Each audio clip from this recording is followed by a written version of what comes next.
करेंगे 5 मिनट में 25 बड़ी खबरों का।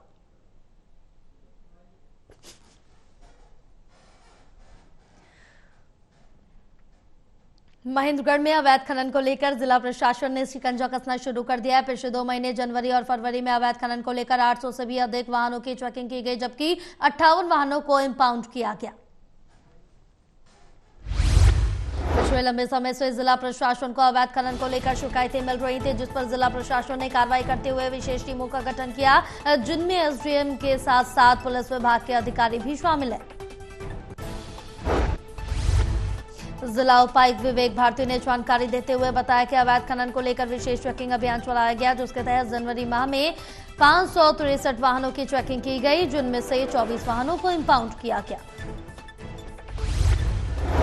महेंद्रगढ़ में जिले में बहुत सारी जगह पर खनन गतिविधियां हैं और जिला प्रशासन ये चाह रहा है कि कोई भी अवैध खनन जिसकी परमिशन सरकार द्वारा नहीं ली गई है उसको अलाउ ना किया जाए, और इसलिए पिछले 2 महीने से बड़ा सघन अभियान चलाया गया है, जिसमें डेली बेसिस पर भारत सरकार और भारतीय रेलवे द्वारा खाटू श्याम बाबा के श्रद्धालुओं की भावनाओं को देखते हुए कुरुक्षेत्र से राजस्थान के अजमेर की मदार और मदार से कुरुक्षेत्र आने जाने के लिए विशेष मेला ट्रेन शुरू की गई। ट्रेन शुरू करने के कैथल जिले के खाटू श्याम बाबा प्रेमियों में भारी खुशी की लहर देखी जा रही है। खाटू श्याम बाबा के दर्शन करने के लिए जाने वाले श्रद्धालुओं के चेहरे खिल उठे और उन्हें खाटू श्याम बाबा का जमकर जय घोष किया। इस मेला विशेष ट्रेन के संचालन पर श्रद्धालु और आम नागरिकों ने भारतीय रेलवे, केंद्र सरकार और कुरुक्षेत्र के सांसद नवीन चंदल का आभार व्यक्त किया। श्रद्धालुओं ने विशेष मेला ट्रेन शुरू करने से बहुत खुश है। लहर है कि आज ये ट्रेन चली है और हम हमारे सांसद नवीन जिंदल जी का बहुत बहुत धन्यवाद करते हैं और हम उनसे रिक्वेस्ट करते हैं कि ये ट्रेन परमानेंट की जाए, जिससे कुरुक्षेत्र, कैथल, नरवाना, जींद, रोहतक और रास्ते में जो भी शहर आएंगे, शाम प्रेमियों के लिए खुशी की बात होगी। दर्शन करने में हमें सुविधा होगी कि हम सीधे कैथल से रिंगस जा सकेंगे और रिंगस से बाबा जी के दर्शन करके वापस। करनाल में आर्मी अफसर की गाड़ी हुई हादसे का शिकार, हालत गंभीर, अस्पताल में भर्ती। ट्रक के नीचे घुसी गाड़ी, पीछे से आ रही करनाल एसटीएफ ने निकाला बाहर, घायल आर्मी अफसर का चल रहा है इलाज।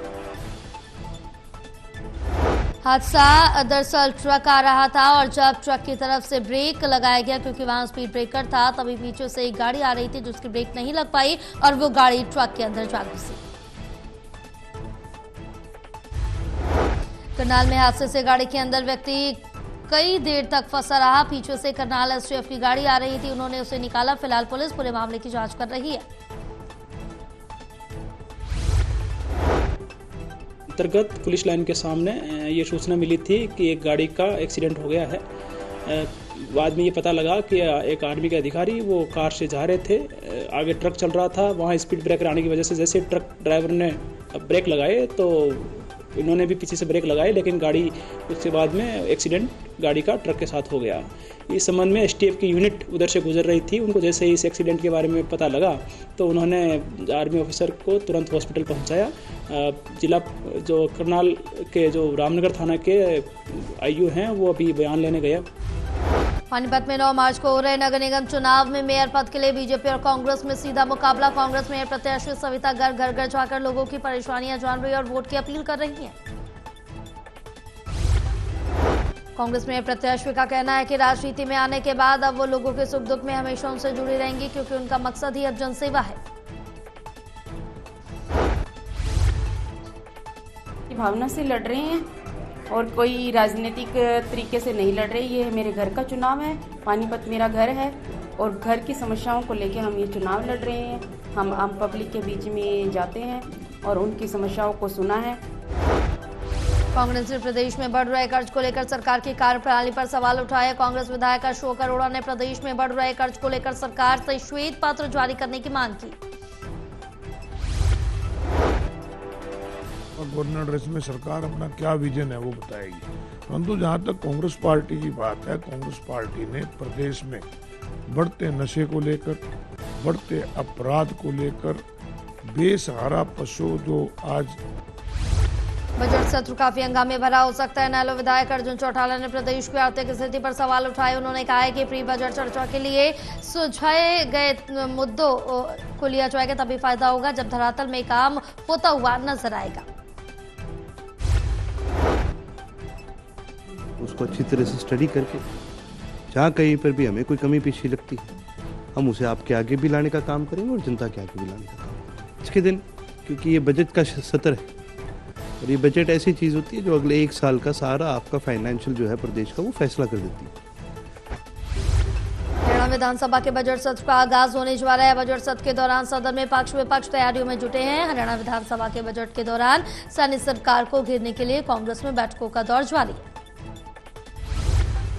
बजट सत्र को लेकर सीएम सैनी ने कहा, कांग्रेस और विपक्ष से इतर सत्तारूढ़ दल बीजेपी भी हरियाणा विधानसभा के बजट सत्र में तीसरी बार हरियाणा सरकार के गठन के बाद से अब तक की उपलब्धियों को सदस्यों के सामने सदन में रखेगी। गति से बदल रहा है। हमारी सरकार का कमिटमेंट है कि हम ये तीसरे टर्म की सरकार 3 गुना ताकत से हरियाणा प्रदेश को गति से आगे ले जाने का काम करेगी।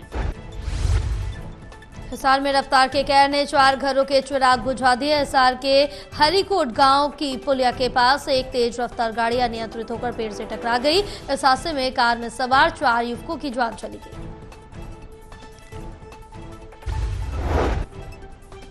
हिसार पुलिस ने इस मामले में इत्तेफाकिया मौत की कार्रवाई करते हुए चारों के शव पोस्टमार्टम के बाद परिजनों को सौंप दिए। हादसे के बाद से आसपास के गांव के लोग गमगीन हैं। थे गाड़ी मैग्नेट में शादी में गए हुए थे। रोड पर गाड़ी का संतुलन बिगड़ गया, गाड़ी पेड़ में जा टकराई। ये 3 मेघाड़ी के हैं सर, 1 हरिकोट में। पुलिस ने इत्तेफाकिया कार्रवाई कर दी, सभी को पोस्टमार्टम करवा दिया। ये 4